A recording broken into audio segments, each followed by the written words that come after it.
Friends नमस्कार आपण माननको मोर channel Indian flavour को बहुत बहुत स्वागत जनाऊँगी।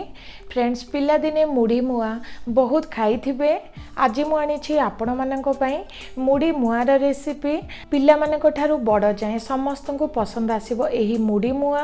आशा करूछि रेसिपीटी पसंद आसीबो। जदि भल लगे गोटे लाइक करि देबे। नुआ थिले आगु को नुआ नुआ वीडियो देखिबा पई चैनल को सब्सक्राइब करबा को भूलिबे नाही।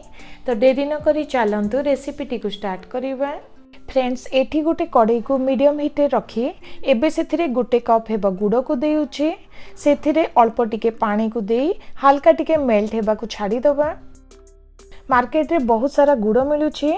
आपण मानको हिसाब रे जे कोनोसी गुड़ को यूज करि परिबे।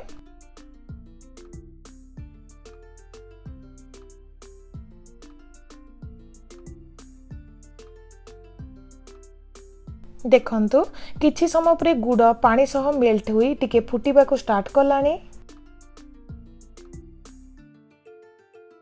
प्राय 3 रु 4 मिनिट पर चेक करूछि। अठालिया हुई गोटे तार विशिष्ट हेई गलानी। एबे सेथिरे धीरे धीरे करी मुड़ी को देई भल भाबरे सब को मिसाई नबा।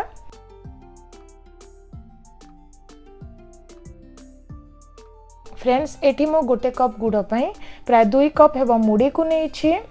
सब बेले गुड़र क्वांटिटी टिके अधिका रखिबे जहा द्वारा भल भाबरे मुआ आमर तैयारी हेबो। किछि समय पर देखंतु भल भाबरे मुड़ी गुड़ सह मिसी गलानी। एबे हल्का टिके ठंडा करि नबा। हाथ रे हल्का टिके पानी लगाई एही परी गोलिया गोलिया शेप रे गढ़ी नबा। देखंतु मुड़ी मुआ आमर रेडी हेई गला। एही परी गोटे गोटे करी गढ़ी नबा। तो फ्रेंड्स मुड़ी मुआ सबको गोटे प्लेट को एबे काढ़ी नबा। फ्रेंड्स एही मुड़ी मुआ को आपण माने 10 रु 15 दिन जाए स्टोर करी रखि परिबे। पिला रु बड़ जाए समस्त को पसंद आसीबो एही मुड़ी मुआ।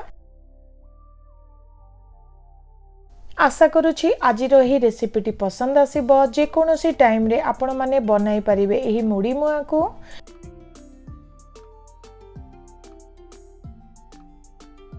अति कम समय रे घरे थिबा सामग्री रे ही बनातु एही मुड़ी मुआ। देखंतु गोटे गोटे करी मुड़ी मुआ सब को गढ़ी नेले। जदि आज एही रेसिपीटी भल लगे गोटे लाइक करि देबे। नुआ थिले आगु को नुआ नुआ वीडियो देखिबा पई चैनल को सब्सक्राइब करबा को भूलिबे नाही। रहुछि नमस्कार।